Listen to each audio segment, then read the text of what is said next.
samara gatoya hari ukuntu abantu twebwe dutangura kuja ngaha kuri stage tugatora micro dutangura kwibona ubustare.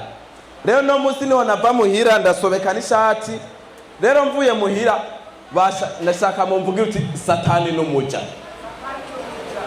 Rero nkiva muhira ndavuga ati jengire nemeze babantu bazi ko ndumukene. Shiremwe ishati yera atari muri weekend niho naca mva muhira. Ntangura kwidunda mwibarabara n'agashati n'agakaruvati. Ingorane nagize ku bwa satani ari umuja. Nasofte n'impuzu usanga nta n'ijana rya bisi fisi.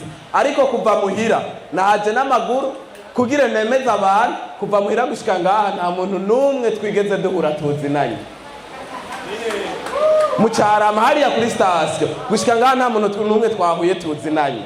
Nanzi ngo sohotse nemeza abantu. Burya je nk'umusava hari utuntu tumwe nza ndiga kugira mwenze ndabamenyesha mutazi nkuko ndabasumvye amashuri ndabasumvya n'ibindi. Burya ubona abantu ko tugabuye hariho igitsina gore n'igitsina gabo. Burya igitsina gore cyavuye kwa Goliath umwe yitwa na Dawidi, ariko igitsina gabo twavuye kwa Gaburiyeli. Ugiharuye urumvamwo gore Goliath, hanyuma hakabamwo na gabo Gaburiyeli. Mwene kwa mudasoma Bibiliya ngira kenshi mwoje murabibona. Ndakunda kuyisoma rimwe je nk'umusava kuko mu masomo utuntu kugira nige. Burya jari ikintu nagiye kubona sanga burya naho twebwe turi biremwa muntu hari ahantu hamwe baduhohotera. Ibaze ko muri Bible niyo turi gusenga na cyane abakatolika hageze wa mugirwa wo gusangira baravuga ngo turye umubiri wa Kristo kandi ari we muntu azona tujana mu ijuru. Ariko muri quartier reka winjiza kana mwigete mesherezana usohoka usanga igipolisi kwirembo aho muruhukira ni hehe kumusaga. Ibaze rero igituma baguhora umubiri w'umwana musa n'abasangiye abavyeyi ariko ntibaguhora umubiri wa Kristo kandi ari wazotujana mu ijuru. Hari ukuntu twebwe abajene bivanye n'ukuntu twiyemera tugomba gusekinga life. Ugasanga umujene arakenye yanka kuvyerekana. Ico tuyadukora ni giki? Ni hamwe umujene usanga kubise kabira dafungura. Icaca akora uca usohoka ukaja ku ibotike. Rero uzoshima ko umujene akenye nyambudandaza mu ibotike agishika ku mwango wa botike umenga ajejwe gupromotinga ibidandazwa udandaza. Hari ukuntu bashika usanga hagaze nkuko yegamira hajya ku mwango wa botike uko kuboko ntazigera kugira nkuko oya usanga kugondeye ino mu mugongo.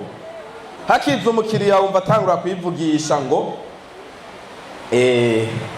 namba yatse duharage muhane n'agafu. Urazi we niwe muntu wa mbere afise agafu karyoshe. Uzawumva rero umukiriya aho kuna bakiriya bihinguza ukazawumva rikavuga ngo yango munzane wo ngahuriba. Rero we kubera ukenye kandi uzi kuje kwa kakadeni kandi uca wipanga akazi ko gupromotinga nawe aho wegamiye. Oya we nuko utazi munzane wo kwa Salvatore baguhaye ikintu usanga hariyo ndusuna robo. Urumva baguma bipanze ka kazi bakiguhifuza wumva ngo muhane nakunyu niwe muntu maze kubona upima nakunyu kabakene. Urumva ni babantu baguma bagira bapromotinga. Rero ikintu cya kabiri kizokwemeza ko aje gusaba ideni ahengera babantu bose bagabanutse uzona cishije umutwe hamwe mwidirisha ubona ucisha aho nkuko. Erega muhungu ahantu upfe kubona rero ubuzima ntiburi ko buragenda neza kugira rero kwizeze ko binagira kubwira ari byo umva atangura kubwira ngo shanga amashuri nize ntiyapfuye ubusa nanje banyize uno munsi bampaye akazi. Hari hano ngire nje gukora bagira ko banaduha kontra igisigaye ni giki we shaka umagafu nje gucumba sinoja gutangura akazi ntari yepfo. Nariko arabikubwira uko wewe ukimuha yafu uzawumva urakoze cyane Imana iguhezagire. N'abantu bafite umutima mwiza ari kubwira ngo Imana iguhezagire abari karondera ukuntu aja kwaka uduhara gacamera nk'usimba hirya gatoya. Hewe mbe agafusiga udandaza gute? Ikiro ni 1500 inusu ni 750. Okay mana n'uduharage urana agafisi no kajya konyene ucumbwira na facture. Rero kuntu umuntu aje kukwaka ideni nawe wagusiga murindi deni. Iki naca kubwira ni giki? Uri umugenzi nawe ca usigaranwa kayeri hama ucumbwira facture yose hamwe. Ukiyimubwira aho kiraheze. Icaca akora ni giki acataha. Aro wamukubise ideni. Ejo nyamba ukorera ngaha mukuja ku isoko ni ino. Yemera kuzunguruka. Reka umunsi umwe mukuritana uvuye kurangura. Aca atangura gutura ingwara yagwaye. Umenga gira kubwire ingwara z'abantu bari muri hôpital militaire no muri Rwakarede. Naragwaye grippe, naragwaye inkorora, ngwara malaria, ngwara kolera, ngwara mbandakara. Urumva ukamenga wewe uri docteur. Aha reka nakubwira ibintu ingorane yahuye nazo kugira umurekere rya deni. Gusa sibo abantu bafite umutima mwiza uzoraba abantu basaba lift mesherezana. Murabona igihe turimwo ibi bintu by'ibitoro arashobora guhagarara ku idodane, kandi mu gusaba lift uzoshima umuntu abimenyereye. Mu gusaba lift ni sura mu maso urayibona ko ari umuntu abimenyereye. Mu gusaba lift ahagarara ku idodane hajya upunguje surire ya mbere mu maso aragutwengera.